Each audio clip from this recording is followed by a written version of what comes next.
안녕하세요. 저는 경기도에 살고 4살 된 딸을 혼자 키우고 있는 30대 싱글맘입니다. 혼자 아이를 키운다는 것은 정말 어려운 일 같아요.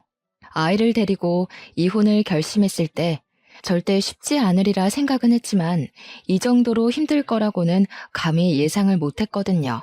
그나마 제가 집에서 프리랜서로 적지 않은 돈을 벌고 있고 친정에서 살며 육아 도움을 받을 수 있어서 이렇게 살고 있지. 아니었으면 아마 진작에 저는 다른 세상 사람이 되었을지도 모르겠네요.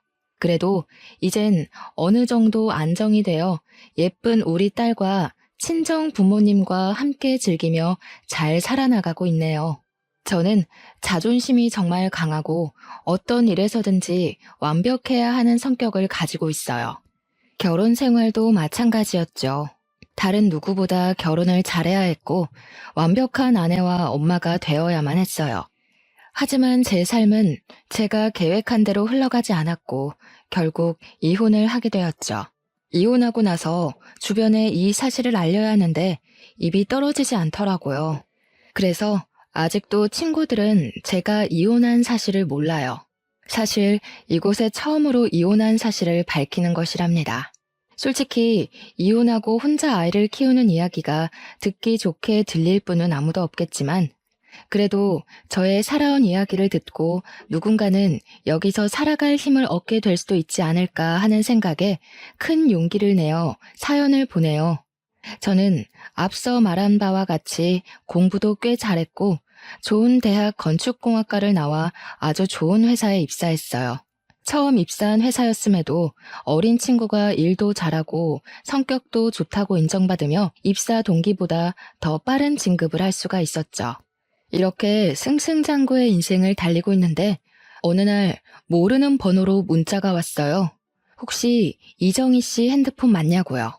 그래서 제가 이정희 맞는데 누구시냐고 했더니 제가 초등학교 때 정말 많이 좋아했던 남자 동창 김동근이었어요. 동근이와 저는 인생에서 가장 순수했던 초등학교 시절 서로 너무 좋아했어요.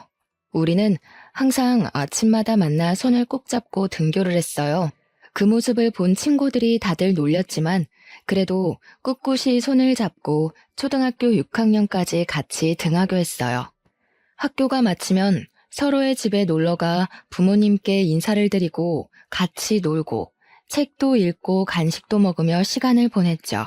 전교생이 다 알고 선생님들도 다 알 정도로 유명한 커플이었지만 졸업 후 다른 중학교로 가며 자연스럽게 연락이 끊겼어요. 이랬던 친구에게 연락이 오니 너무 반가웠어요. 그래서 퇴근 후 바로 동근이에게 전화를 걸었죠. 동근이도 마침 우리 회사 근처에 다니고 있었고 그렇게 우리는 몇 번 만나 연애를 시작하고 결혼까지 했어요. 이제는 시부모님이 된 동근이네 부모님도 저를 원래 알고 계셔서인지 매우 잘해주셨고 우리 부모님도 코 질질 흘리며 손잡고 다니던 아이들이 어른이 되어 다시 만난 것을 보면 보통 인연은 아닌 것 같다며 우리의 시작을 응원해 주셨어요. 이렇게 우리는 모두의 축복 속에 아무 문제 없이 결혼하게 되었어요. 결혼 후 바로 저는 임신을 했어요. 임신한 후에도 꼼꼼하고 완벽을 추구했기에 회사에서도 여전히 인정받으며 일을 했고 집에서도 청소며 빨래며 음식이며 완벽하게 집안을 꾸려나갔어요. 시부모님께 일주일에 2번씩 안부 전화도 꼬박꼬박 드리고 생신 때는 제가 직접 장을 보고 생신상을 차리기도 했죠. 매일 아침 6시에 기상을 하고 8시면 집에서 나와 회사로 출근을 하고 7시에 퇴근해서 집에 오면 집안일하며 하루를 마무리했어요. 남편도 저를 틈틈이 도와주려고 했지만 남편 회사는 항상 일이 너무 많았어요. 그래서 야근하고 오면 매일 밤 10시나 11시였고 주말에도 걸핏하면 출근이라 집안일을 할 수가 없었어요. 그래도 저에게 너무 잘해주었어요. 그래서 남편이 집안일을 하나도 못해도 거기에 대해서 불만은 전혀 없었어요. 우리 둘이 합치면 돈도 적지 않게 벌고 집안에서도 회사에서도 정말 완벽에 가까운 생활에 행복함을 느끼며 살고 있었죠.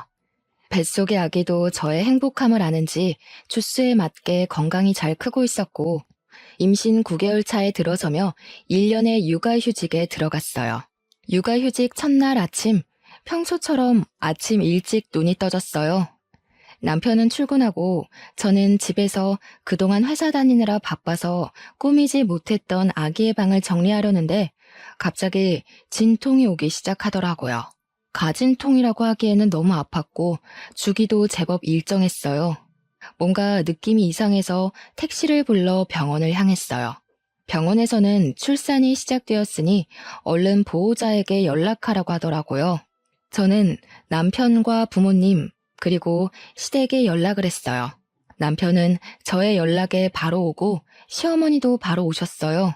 그리고 부모님은 일이 있어서 지방에 내려가셨다고 빨라야 오늘 밤늦게 갈 수 있다고 하시더라고요. 저는 남편도 있고 시어머니도 있으니 걱정하지 말고 일 보고 천천히 오라고 말씀드렸어요. 본격적인 진통이 시작되면서 양수가 터졌어요.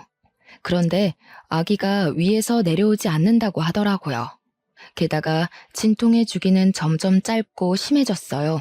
태어나서 처음 느낀 뭐라 말로 표현할 수조차 없는 진통에 정말 이러다 죽겠다 싶었어요. 양수도 터진 데다가 오랜 진통으로 지칠 대로 지쳐서 이제는 힘을 줄 수도 없는 상황이 되었죠. 의사 선생님은 이대로면 산모와 아기 모두가 위험할 수 있다고 판단되어 수술을 해야겠다고 하셨어요.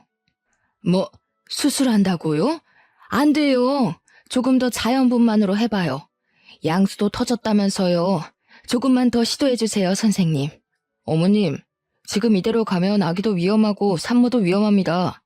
지금 바로 수술해야 해요. 아유, 선생님, 수술하면 아기가 멍청해지고 허약하대요. 안 그래도 우리 집 첫 손주가 딸이라서 심란한데 그 딸마저 멍청하고 허약하면 어째요? 의사 선생님이 책임질 거예요? 아니, 세상에 제왕절개로 태어나는 사람이 50%가 넘는데 그럼 세상의 절반은 다 멍청하고 허약하답니까? 어디서 듣고 오셨는지 모르겠지만 의학적으로 전혀 근거 없는 이야기예요. 지금 당장 산모 수술해야 한다고요. 나 젊을 때는 밤새 진통해도 수술 없이 애들 잘만 낳았는데 왜 안 된다는 거예요? 그래서 출산하다가 돌아가시는 분도 많았죠. 지금 이런 말할 시간 없고요. 저는 환자분이 무사히 출산을 하게끔 도와야 하는 의사이기에 수술할 겁니다. 그리 아세요. 결국 의사 선생님 말씀대로 저는 수술실로 들어갔어요. 그 후 정신을 차려보니 출산을 마치고 입원실에 누워있고 제 앞에는 남편과 시어머니가 계셨어요. 예, 너는 진통도 좀 참고 힘도 잘 주고 하지. 왜 수술을 해서 아기 미래를 망쳐놓니? 수술하면 아기가 멍청해진다는데 안 그래도 딸이라서 속상한데 멍청하게까지 만들어야겠니? 저는 어머니의 말에 눈물이 났어요. 진통이란 진통은 다 겪고 수술까지 한 사람에게 몸은 괜찮냐고 걱정은 못 해줄 망정 왜 수술했냐고 뭐라고 하시는데 정말 너무 섭섭하더라고요. 그러나 제 몸은 너무 아프니 뭐라고 말도 못하겠고 그저 울기만 했어요. 울고 있는데 친정엄마가 들어오시더라고요. 팅팅 부은 얼굴로 눈과 코가 시뻘개져서 울고 있는 제 모습을 보고 엄마는 깜짝 놀라셨어요. 사돈 왔어요? 아니, 얘가 좀만 더 힘주면 자연분만으로 나을 수 있는데 그걸 못하고 수술을 했지 뭐예요. 사돈도 아시죠? 수술해서 아기 낳으면 허약하고 멍청해지잖아요. 이제 엄마면 좀 아픈 것도 참고 해야지. 그걸 못 참아서. 뭐라고요? 그럼 지금 자연분만 못했다고 이제 막 마취해서 깨어난 아이에게 잡돌이 하셨어요? 잡돌이는 아니고 그냥 아쉬워서 그런 거죠. 아쉬워서. 아쉽긴 뭐가 아쉬워요. 수술해서 아기가 잘못됐어요? 어디 아프대요? 김서방, 아기 뭐 잘못됐어? 아기는 건강히 태어났습니다. 다만 저희 엄마는 앞으로 아기가 잔병치레가 심할까봐 걱정하는 마음에서 하시는 이야기세요. 저희 엄마가 감정이 격해져서 말이 좀 세게 나온 것 같은데 죄송해요. 내가 무슨 말을 세게 했니? 너 지금 장모 왔다고 편드는 거냐? 남편은 시어머니와 엄마에게 여기 병원이니 이제 그만하시라고 말렸어요. 아빠도 주차하고 왔는데 엄마가 사돈과 싸우고 있으니 일단 엄마를 데리고 나가셨어요. 이렇게 제 딸 고은이의 탄생 첫날은 아주 시끌벅적하게 지나갔어요. 시어머니는 말끝마다 아기가 수술로 태어나서 허약하고 멍청할 것이라고 하셨지만 고은이는 조리원에서 아주 잘 지내다가 건강히 퇴소했어요. 고은이를 안고 남편과 함께 오랜만에 집에 들어갔는데 시어머니가 집에 와 계시는 게 아니겠어요? 저는 조금 당황했지만 첫 손준이 많이 보고 싶으셔서 그런가 보다 했는데 그게 아니었어요. 여보가 그동안 회사 다니느라 산후조리는 생각도 하지 못했잖아. 그런데 보니까 다들 조리원 후에는 산후조리 해주시는 이모님 도움받아서 산후조리 하더라고. 인제 와서 이모님 구하기도 힘들고 해서 내가 우리 엄마한테 여보 산후조리 좀 부탁했어. 사실 조리원에서 집에 오면서 목도 못 가누고 쥐면 아스러질 것 같은 이 신생아를 어떻게 씻겨야 할지 막막하기는 했어요. 아주 조금은 시어머니가 일하고 계시지 않으니 집에서 조금 도와주셨으면 좋겠다는 생각도 하긴 했고요. 근데 막상 정말 집에 시어머니가 계시니 조금 당황스럽더라고요. 그래도 남편이 저를 생각해서 이렇게 했다는 것이 고마웠어요. 그날 밤 저는 수유를 해야 하니 거실에서 자고 남편은 다음날 출근해야 하니 큰 방에 어머니는 작은 방에서 주무셨어요. 고은이가 새벽에 배고프다고 울길래 모유를 먹이려는데 잘 되지가 않더라고요. 분명히 조리원에서 퇴소하고 집에 와서는 잘 먹었는데 밤이 되니 먹이도 않고 잘 물지도 못했어요. 고은이는 짜증이 났는지 더 크게 울고 그 울음소리에 어머니가 작은 방에서 주무시다가 나오셔서 무슨 일이냐고 물어보셨어요. 고은이가 우유를 먹지 못하네요. 배고파서 우는 것 같은데 일단 조리원에서 받은 비상용 분유라도 먹여야겠어요. 저 잠깐 분유 좀 타고 있을게요. 고은이 좀 안아주세요. 뭐? 아기 분유를 먹인다고? 사람이 사람 젖을 먹어야지 소젖을 어떻게 먹이니? 그래도 아기가 뭐 다른 거 대체해서 먹을 수 있는 것도 아니고 배고파서 이렇게 우는데 어떻게 해요? 아기한테 소젖 먹이면 애 성격 다 버린다. 안 그래도 수술해서 애는 멍청하고 허약할 텐데 너는 애한테 소젖 먹여서 성격도 드세네로 키우고 싶어? 시어머니는 우리 아들 내일 출근해야 해서 푹 자야 하는데 딸이라는 애가 아빠한테 도움이 안 된다며 우는 고은이를 빼앗듯이 안으셨어요. 그리고 고은이를 달래보려고 하셨지만 고은이는 역시 울기만 했죠. 기저귀를 갈아도 소용없었어요. 우리 동근이는 신생아 때도 모유도 잘 받아먹고 기저귀만 갈아줘도 한 번도 이렇게 안 울고 키웠는데 얘는 계집애가 왜 이렇게 유별나니? 네 성격 그대로 빼다 박았네 박았어. 어머니가 고은이를 안고 돌보며 왜 이렇게 우냐고 온갖 짜증을 다 부리시는데 저도 화가 나더라고요. 그래서 제가 고은이를 보겠다며 안고 모유를 다시 주려고 시도했어요. 역시나 고은이는 울기만 하고 먹지를 못했어요. 수술해서 나온 아이라 멍청해서 제 엄마 젖도 물지 못하나 보다. 그니까 엄마가 됐으면 좀 힘도 잘 주고 진통도 참을 것이지 그깟 진통 하나 못 참아서 의사가 수술하란다고 옳다쿠나 하고 수술했니? 시어머니는 고은이가 울 때마다 애가 저를 닮았다고 하시고 수술해서 나와서 성격이 이 모양인 것 같다는 말도 안 되는 소리를 계속 하셨어요. 그런 이야기를 듣고 있자니 화가 났지만 당장 고은이가 죽을 듯이 울어대서 시어머니의 잔소리에 일일이 대응할 만큼의 여력이 되지 않았어요. 결국 고은이는 울다가 새벽녘이 되어서야 잠이 들었어요. 고은이는 아침에 남편이 출근하고 난 이른 아침에도 모유를 여전히 먹지 못했어요. 고은이는 집이 떠나가라 울었어요. 밤새도록 모유만을 고집하시던 어머니는 결국 젖병에 분유를 타서 오셨어요. 젖병에 분유를 타서 주자 고은이는 허겁지겁 먹더라고요. 소젖 다 주니까 잘 먹네. 사람이 사람 젖을 먹어야지 소젖을 저리 먹으면 어째? 안 그래도 성격이 고약할 것 같은데 한 손가락 했어. 안 그래도 수술해서 몸이 비실비실할 텐데 걱정이다, 걱정이야. 어머니는 고은이가 부녀먹는 모습을 보며 매우 못마땅해 하셨어요. 화가 났지만 전날 밤부터 지금까지 고은이의 울음소리에 저도 지칠 대로 지쳐서 뭐라고 대꾸할 힘도 없더라고요. 그래서 그냥 또 그러려니 하고 넘겼어요. 고은이가 분유를 다 먹고 잠이 들고 저도 아침을 좀 먹으려는데 어머니가 미역국을 한 솥 끓여 놓으셨더라고요. 어머니는 고은이도 이제 잠잠해졌으니 같이 아침 먹자고 상을 차려주셨어요. 밥상에 수저와 밥을 놓으셔서 도와드리려고 하니 저보고 너는 앉아있으라고 하시더라고요. 저는 앉아있으면서 시어머니의 밥상을 받을 며느리가 이 대한민국에 몇이나 될까 생각했어요. 사실 고은이 낳기 전을 돌아보면 어머니는 저에게 너무 잘해주셨거든요. 제가 임신했을 때 먹고 싶은 음식이 있다고 하면 바로 만들어주시고 시댁에서도 설거지 한 번을 시키지 않으셨어요.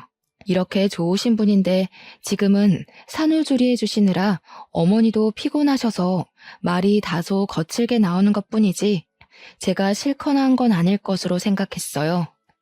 정말 감사히 밥을 먹으려는데 제 미역국 그릇에는 미역에 국만 없이 맑은 국물만 있고 어머니 본인의 국그릇에는 미역에 소고기까지 잔뜩 있더라고요. 어머니, 저를 생각해서 이렇게 미역국 끓여주신 건 너무 감사한데요. 저도 미역 좀 주세요. 미역을 많이 먹어야지 붓기도 빨리 빠지고 회복이 잘 된대요. 저는 제가 이 말을 하면 어머니가 본인의 국그릇을 제 국그릇과 바꿔주실 줄 알았어요. 그런데 어머니는 미역이 하나도 없다며 점심때 준다는 말씀만 하시고는 혼자 미역과 소고기를 다 드셨어요.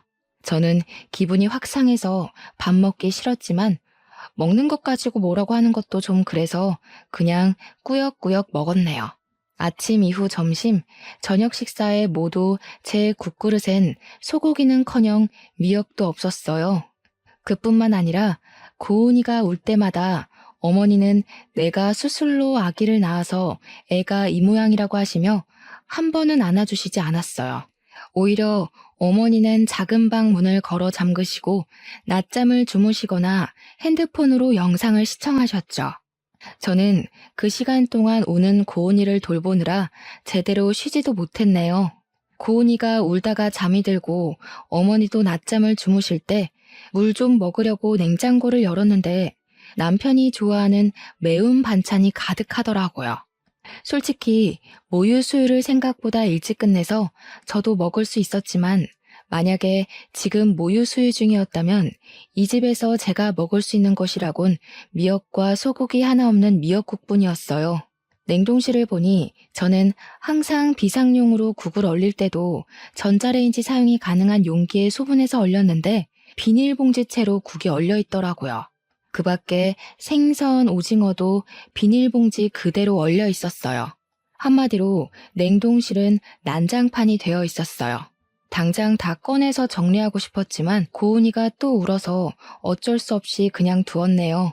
그렇게 전쟁 같은 하루가 지나고 밤이 되어 남편이 퇴근했어요. 어머니는 남편이 오자마자 오늘 미역국 끓여서 제 밥상 차려주고 고은이도 봐주느라 온몸이 쑤신다고 하셨어요. 어머니의 이야기만 들은 남편은 세상에 이런 어머니가 어딨냐며 우리 엄마한테 효도하라고 하더라고요. 어머니가 제 밥상을 차려주시기는 했지만 고기나 미역이 하나도 없는 맑은 국만 차려주셨고 고은이를 봐주기는커녕 종일 단 한 번도 안아주시지도 않았는데 그런 이야기를 듣고 있으니 짜증이 나더라고요.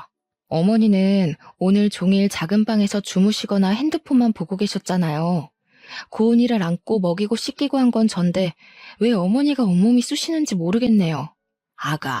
아까 잠깐 낮잠 잔 거로 그러는 거니? 어제 고은이가 우는 통에 잠을 거의 못 잤잖아. 그래서 피곤해서 잠깐 작은 방에서 잠을 잔 거였는데 그때 고은이가 많이 울었나 보네. 우리 아가 오늘 힘들었겠다. 내일은 내가 고은이 많이 볼 테니 넌 좀 쉬어. 알았지? 아들 앞이라고 목소리가 싹 바뀌어서 사근사근하게 이야기하시는데 정말 기가 막히더라고요. 저는 소고기나 미역 하나 없는 미역 국물만 먹었다고 이야기하려고 했지만 종일 일하고 온 남편이 너무 피곤해 보여서 더 이야기하지 않았네요. 이렇게 속 터지고 답답한 생활이 일주일째 계속되었어요. 일주일이 지나자 어머니는 언제까지 자신이 밥을 차려줘야 하냐며 제가 알아서 밥 차려 먹으라고 하더라고요. 저는 그런 어머니가 빨리 집에 가셨으면 하는데 자꾸 저의 몸 상태로 고은이를 잘 돌볼 수 있겠냐며 걱정된다며 가시지 않았어요. 그래서 저의 몸이 많이 회복되고 고은이를 잘 돌보면 빨리 가시지 않을까 하는 생각에 고은이가 자는 동안 미역국도 끓이고 반찬도 몇 가지 만들어 밥상을 차렸어요. 저 혼자 먹으려고 차리기는 했지만 어머니가 계시는데 혼자 먹기는 좀 그렇잖아요. 그래서 어머니께 식사하시겠냐고 여쭈니 알겠다고 하시더라고요. 그렇게 둘이 말도 없이 어색한 식사를 마쳤어요. 다 먹고 나서 아직 어머니가 설거지 정도는 해주시리라 기대했지만 역시나 설거지도 제 몫이었어요. 그렇게 저 혼자 반찬하고 아기 보고 어머니 배고프시다니 밥상도 차리고 설거지도 하는데 과연 이것이 저의 산후조리인가 아니면 시어머니의 산후조리인가 싶더라고요. 답답한 마음에 밤에 어머니 주무실 때 남편에게 하소연도 했지만 남편은 어머니라고 편하시겠냐며 나이 드시고 힘드신데 그래도 며느리 생각해서 이렇게 계시는데 조금만 더 참으라고 하더라고요. 제가 회복되는 모습 보면 바로 가실 것이라고요. 그렇게 힘들고 답답한 일상을 이어가던 중 제 여동생 정은이가 조카 고은이를 보러 왔어요. 정은이는 고맙게도 제가 평소에 좋아하는 멜론을 사왔더라고요. 어머니는 정은이가 가져온 멜론을 보며 자신도 멜론을 너무 좋아한다고 하시며 멜론을 가져가시더라고요. 그러더니 주방에서 멜론을 깎으시길래 우리에게 주시려는 줄 알았는데 깎은 멜론을 들고 잘 먹겠다며 작은 방에 들어가셨어요. 결국 손님으로 온 정은이가 자신이 사온 멜론을 직접 깎아서 먹었답니다. 이후 고은이를 보며 이런저런 이야기를 하다 보니 점심시간이 되었어요. 제가 같이 점심을 먹으려고 밥을 하려고 주방에 가니 정은이가 놀라서 쫓아오더라고요. 언니는 산후조리 중인데 왜 밥을 하냐고요. 그러면서 평소에도 설마 시어머니는 하나도 도와주시지 않고 언니 혼자 밥 차리고 고은이 돌보고 한 거냐고 하며 걱정하더라고요. 저는 정은이가 걱정할까봐 아니라고 대충 둘러댔어요. 정은이는 저를 위해 미역국도 소고기를 듬뿍 넣어서 끓여주고 밥도 하고 냉동고에 있던 떡갈비도 구워서 한 상 잘 차려주었어요. 우리끼리 편하게 먹고 싶었지만 그래도 작은 방에 시어머니가 계시는데 그건 도리가 아닌 것 같아 작은 방에 갔어요. 어머니는 멜론 한 통을 다 드시고 코를 골며 주무시고 계시더라고요. 제가 깨워서 식사하시라고 하니 비몽사몽으로 안 먹는다고 하시고는 다시 주무셨어요. 우리끼리 맛있게 먹고 상을 치우려는데 어머니께서 나오셨어요. 세상에, 시어미 잔다고 깨우지도 않고 너희끼리만 먹었냐? 진짜 너무하는구나. 어머니, 제가 아까 밥 다 준비해서 깨웠는데 어머니가 안 먹는다고 하셔서 저희끼리 먼저 먹었어요.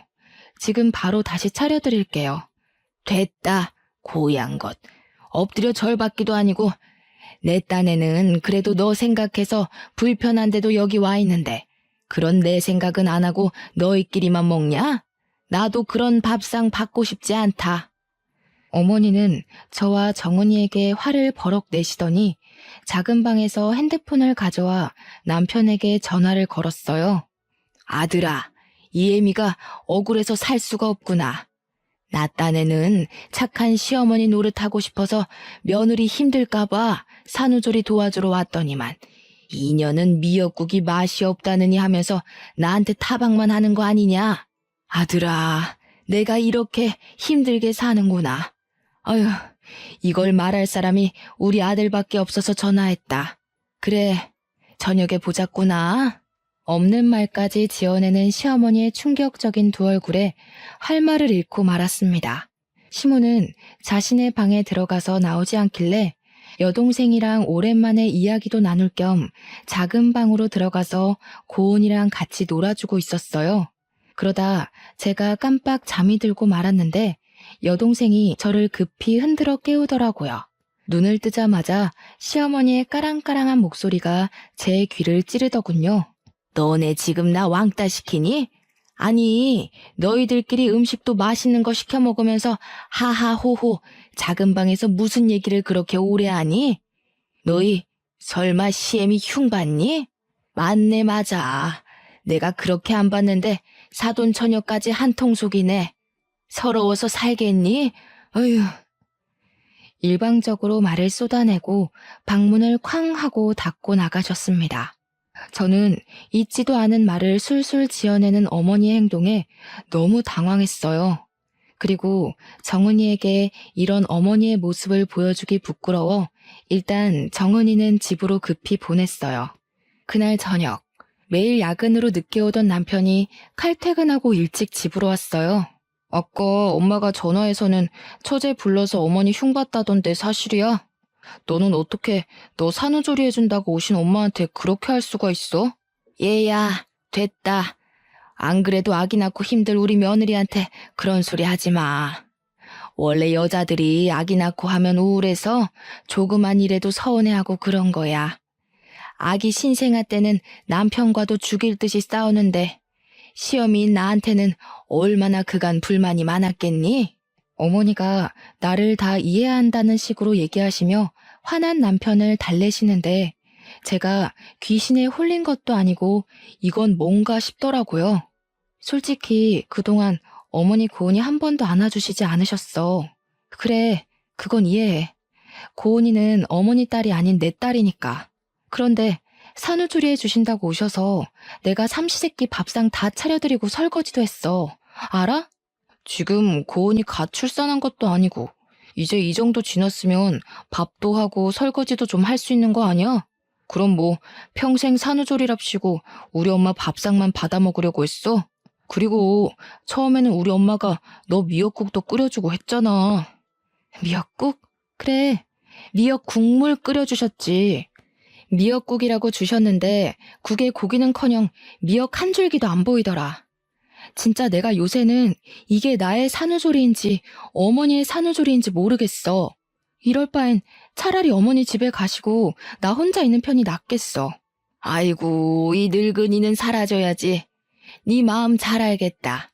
내가 있는 게 오히려 너에게 스트레스니 이 늙은이는 가마.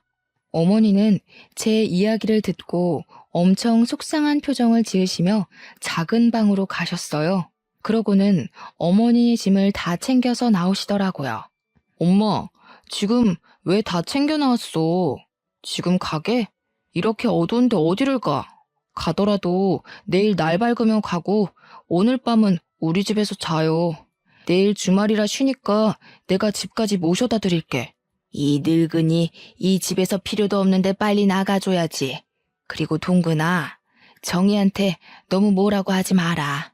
여자가 출산하고 나면 호르몬 변화로 성격 좋은 사람들도 화가 많아지고 작은 일에도 울고 그래. 그러니까 네가 이해해줘. 야, 너는 엄마가 이렇게까지 널 생각하는데 그 앞에서 엄마 꼭 그딴 말을 짓거려야겠냐? 어? 남편은 제 화를 주체하지 못해 제게 소리를 질렀고 그 소리를 듣고 고은이는 깜짝 놀라 자지러지게 울기 시작했어요. 우는 고은이를 데리고 일단 큰 방으로 들어가 진정시키는데 저도 서러워서 눈물이 나더라고요. 그렇게 저도 울고 고은이 울며 밤을 보냈답니다. 다음날 저녁 때 깜짝 놀란 고은이는 새벽 내내 자다 깨서 울었어요. 그 덕에 저도 고은이를 달래다가 새벽녘에 겨우 잠이 들어 늦잠을 잤어요. 큰 방에서 일어나서 나가려는데 어머니와 남편이 거실에서 작은 소리로 이야기를 하더라고요. 내가 아는 사람이 회사 대표인데 자기 비서가 20대 후반인데 재테크를 아주 기막히게 잘해서 모은 재산이 많대. 그냥 정이랑 이혼하고 그 여자나 만나봐. 쇠장가를 가라고? 그럼 정이랑 고은이는 어쩌고? 아들도 아니고 딸인데 그냥 양육권 재줘버려. 어제 보니까 정이 성격이 보통 성격도 아니고 고은이도 수술해서 나와서 보나마나 멍청할 것이고 엄마 닮아 성격도 좋지 않을 거야. 괜히 전현들에게 발목 잡히지 말고 이혼해서 새 출발해. 엄마, 아무리 그래도 그건 아니지. 사람이 어떻게 자기 처자식 버리고 새 출발을 해? 이미 그 회사 대표한테 다 이야기했어.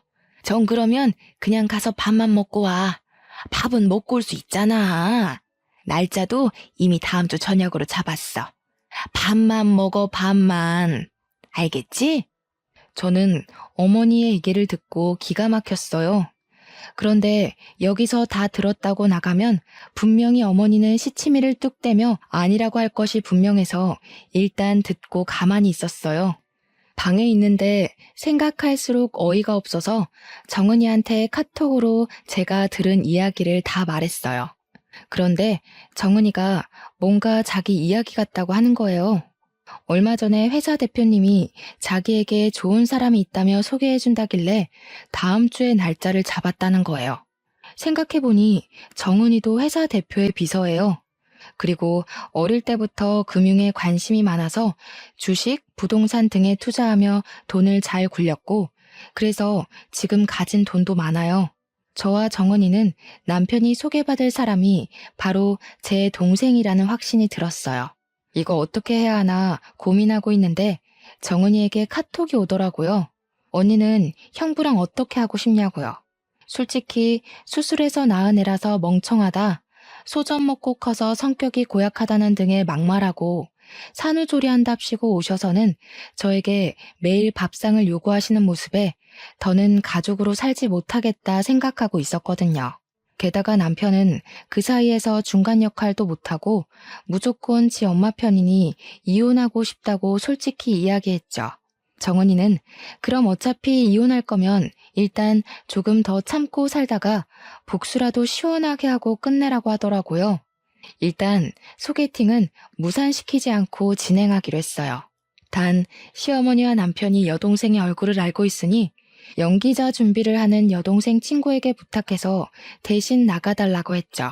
그리고 다음 데이트 약속까지 잡고 오라고 부탁했어요. 드디어 소개팅 날. 남편은 제게 야근한다고 하고 여동생의 친구와 소개팅을 했어요. 정은이는 몰래 숨어서 자기 친구와 형부가 소개팅하는 장면을 지켜봤어요. 저는 고은이를 봐야 하니 가지는 못했지만 정은이가 실시간으로 사진을 찍어서 보내줬어요. 맨날 고은이 보느라 집에서 꾸밀 틈이 없는 저만 보다가 늘씬하고 예쁜 20대 여성을 보니 좋은지 표정이 아주 좋아 죽더라고요. 남편이 먼저 여동생의 친구에게 다음 데이트는 언제 할지 물었고 그 주 주말에 둘이 만나기로 약속을 잡았다고 하더라고요. 주말이 되었어요. 남편은 회사 사람들과 낚시하러 간다고 하며 정장을 쫙 빼입더라고요. 그래서 제가 낚시하는데 웬 정장을 입었냐고 물으니 친구가 결혼식을 해서 결혼식 갔다가 회사 사람들과 낚시한다고 하더라고요.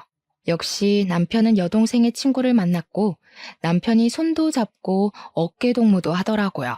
여동생의 친구가 팔짱을 끼니 해벌쭉하고 웃는데 정말 당장 쫓아가 따지고 싶더라고요. 정은이는 남편이 하는 모든 행동 하나하나를 빼놓지 않고 사진을 찍었어요. 그리고 여동생 친구의 얼굴은 모자이크 처리를 하고 남편 얼굴만 잘 보이게 편집해서 제게 보내줬어요. 월요일 아침 정은이는 남편 회사의 게시판에 개발팀 대리 김동근의 실체라는 제목으로 모든 사진을 올렸어요. 그 내용은 김동근 대리는 아직 돌도 되지 않은 예쁜 딸을 둔 아빠인데 집에 부인과 딸이 있음에도 불구하고 부인이 지겨웠는지 내 친구를 만나고 있다고 썼어요. 순진한 내 친구는 이 사람이 유부남인지도 모르고 몇 번 밥 먹고 데이트했다는데 자신이 만난 남자가 유부남인 것을 알고는 충격에 휩싸였다고 하며 이런 김동근 대리에 대해서 어떻게 생각하시는지 사내 직원들의 의견을 묻는다고 적었어요.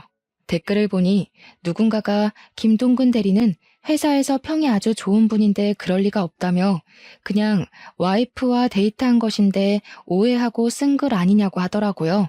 그런데 그 밑에 댓글을 보니 자기가 김동근 대리의 아내 되시는 분을 안다면서 그분은 키가 작고 통통한 체형인데 여기 모자이크 처리된 사진 속의 여자분은 키도 크고 늘씬한 것이 아내는 확실히 아니라고 적혀 있었어요. 그 댓글로 인해 남편은 자기 자식 낳아준 아내를 버리고 새로운 여자를 찾아 나선 천하의 나쁜 놈이 되어버렸어요. 저는 동생의 작품에 감탄하며 저는 저의 복수를 시작했어요. 저는 작은 방에서 주무시고 계시는 어머니의 핸드폰을 가져왔어요. 그리고 어머니의 핸드폰에 카톡으로 들어가 정은이가 보내준 사진들을 첨부했어요. 그 밑에는 이명자님의 아들 김동근은 딸이 있는 가정의 가장인데 부인이 지겨웠는데 새로운 여자를 만나고 있다는 내용을 함께 적어 카톡에 저장된 모든 지인에게 전송했어요. 그리고 제가 준비한 음성 파일을 하나 더 보냈어요. 사실 어머니가 남편에게 새로운 출발을 하라고 권하신 그날 이후부터 어머니가 저에게 했던 말들을 다 녹음했거든요. 그 녹음 파일에는 고은이가 울 때마다 제가 수술로 나와서 애가 멍청하다고 하신 말, 제게 집안일을 시키고 집안일을 제대로 하지 못하면 너는 얼굴도 못생겨서 일도 못한다고 구박하셨던 말, 인격 모독한 말과 욕설을 하신 것까지 매우 상세하게 녹음했어요. 그리고 이 모든 것을 듣기 좋게 편집을 했어요. 요새는 핸드폰 어플이 잘 나와서 음성 파일 편집은 아주 쉽더라고요. 그 후 이명자님의 산후조리 중인 며느리에게 했던 말이라는 제목을 써서 이 음성 파일을 카톡에 저장된 모든 사람에게 보냈어요. 잠시 뒤 어머니 핸드폰으로 전화가 오고 카톡 오고 난리가 났어요. 어머니 친구분 중에는 나도 엄마가 수술해서 나왔는데 그럼 나도 멍청한 거냐며 어떻게 같은 여자가 돼서 며느리한테 그러냐고 너같이 무식한 년이랑 더는 만날 수 없다며 화를 불같이 내셨어요.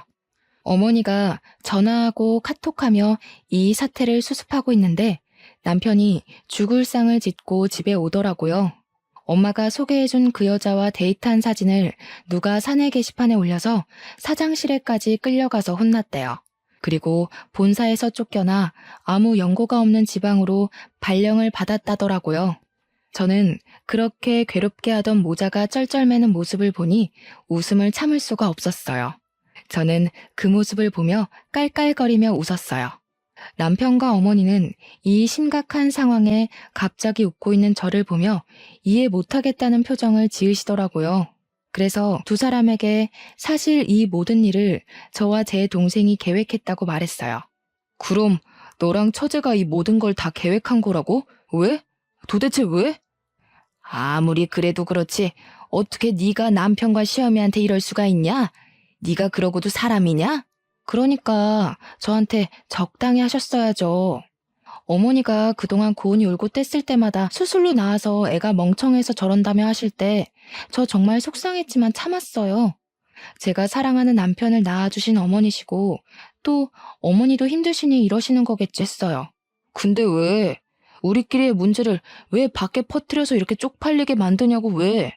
그런데 어머니가 남편에게 새살림 차리라고 하시는데 정말 그때는 못 참겠더라고요. 아니, 그 와중에 제가 더는 참을 이유가 없죠. 이미 두 사람은 저와 고은이를 버리고 다른 살림을 차릴 계획을 세우는데 제가 왜요? 그럼 그냥 나에게 얘기라도 했어야지. 이야기? 너 그동안 내가 얘기하면 듣는 척이라도 했니? 어머니한테 막말, 욕설 들을 때 어머니가 이렇게 하셨다고 얘기하면 우리 엄마가 그럴 리가 없다며 내 이야기는 들으려 하지도 않고 오로지 네 엄마 편만 드는 너한테 내가 무슨 얘기를 해. 내 입만 아프지. 그래도 좀 더 나한테 얘기를 하지 그랬어. 꼭 이렇게까지 일을 크게 벌려야겠어? 우리 고은이는 어떡하라고. 고은이를 그렇게 생각하는 양반이 젊은 여자랑 손잡고 어깨동무하고 다니냐? 인제 와서 고은이 핑계를 대면서 날 막으려는 생각하지 마. 다 필요 없고 이혼이야. 우리 이혼해. 아, 너는 새장가 가야 하니까 고은이는 내가 데리고 살게. 양육권 꿈도 꾸지 마라. 저는 남편과 어머니께 그동안 참고 왔던 모든 서러운 것들을 다 이야기했어요. 그리고 저와 고은이의 짐을 챙기고 고은이를 안고 집에서 나왔어요. 남편과 어머니는 망연자실한 표정으로 주저앉아 이제 어떻게 사냐며 울고 있더라고요. 밖으로 나가니 이미 정은이가 와 있더라고요. 정은이의 도움으로 짐을 싣고 차에 타 친정으로 갔어요. 엄마는 정은이에게 들어 대충 제 상황을 알고 계셨어요. 그러면서 그런 집구석에서 참고 있는 건 멍청이 같은 짓이라고 하시며 그동안 고생했다고 저를 꼭 안아주셨어요. 엄마에게 행복하게 잘 사는 모습 보여드리고 싶었는데 그러지 못하고 이혼이라는 큰 부류를 저지르고 왔는데도 뭐라고 하지 않으셨어요. 오히려 잘했다고 이야기해 주시니 너무 감사하고 죄송하더라고요. 그 뒤로 우리의 이혼은 빠르게 진행되었어요. 시어머니는 부끄럽다고 지인들과 연락 다 끊고 남편 따라서 아무도 알지 못하는 지방에서 있는 듯 없는 듯 살고 계시다고 하더라고요. 저는 제가 다니던 회사 인사부 팀장님이 제 사정을 어떻게 아시고 사무실 직원에서 재택 프리랜서로 전환해 주셨어요. 그 덕에 친정에서 고은이를 돌보며 일을 할 수 있게 되었어요. 그리고 싱글맘들을 위한 작은 모임도 만들었어요. 제가 싱글맘이 되어보니 생각보다 너무 힘들더라고요. 경제적인 여건도 되고 친정의 도움을 받는 저도 이렇게 힘이 드는데 그렇지 못한 상황에 놓인 싱글맘들은 정말 너무 힘들겠더라고요. 그래서 싱글맘들끼리 모여 서로 위로해주고 도와주면 좋겠다 싶었거든요. 그리고 모임 멤버들 중에서 여건이 되는 사람들끼리 모여 봉사활동을 꾸준히 하고 있어요. 그 결과 얼마 전에는 시에서 좋은 일 한다고 봉사상도 받았답니다. 공부도 일도 생활도 모든 것이 완벽해야만 했던 제가 이렇게 이혼 이야기하며 사연을 보내기까지 정말 많은 고민을 해야 했어요. 글을 써놓고 보낼지 말지 오랜 시간 생각하다가 이혼한 저 자신을 자체로 인정하고 받아들이기 위해 큰 결심을 하고 드디어 이렇게 사연을 보내네요. 그동안 꽁꽁 숨겨왔던 저의 비밀 이야기를 털어놓고 나니 속이 다 후련하고 시원하네요. 사실 처음에 이혼하고 나서 저는 결혼과 인생에 실패한 사람이라며 자책만 하고 살았어요. 그러나 저만 보면 사랑스럽게 웃어주는 우리 고은이를 보며 살아갈 희망을 얻고 용기를 내었네요. 아마 제 사연을 듣고 있는 분 중에도 저처럼 이혼하시고 저의 지난날처럼 힘들어하시는 분들도 계실 거예요. 물론 이혼을 하면 많이 힘들죠. 하지만 이혼은 실패가 아니라 새로운 인생의 시작일 뿐이라는 생각으로 열심히 살아내셨으면 좋겠어요. 저 역시 이혼의 아픔을 딛고 이겨내서 앞으로도 더 열심히 살아가겠습니다. 제 아무리 추운 겨울이라고 해도 시간은 흐르고 흐르면 언젠간 반드시 따뜻한 봄날이 오잖아요. 지금 너무 힘든 시간을 보내고 있다고 해서 너무 절망에 빠져 있지는 마세요. 언젠가 우리의 인생이 흐르고 흐르다 보면 반드시 봄날이 올 것이에요. 그러니 우리 모두 힘내서 하루하루를 최선을 다해 열심히 살아봐요. 오늘도 다들 파이팅입니다. 지금까지 저의 사연 들어주셔서 감사합니다.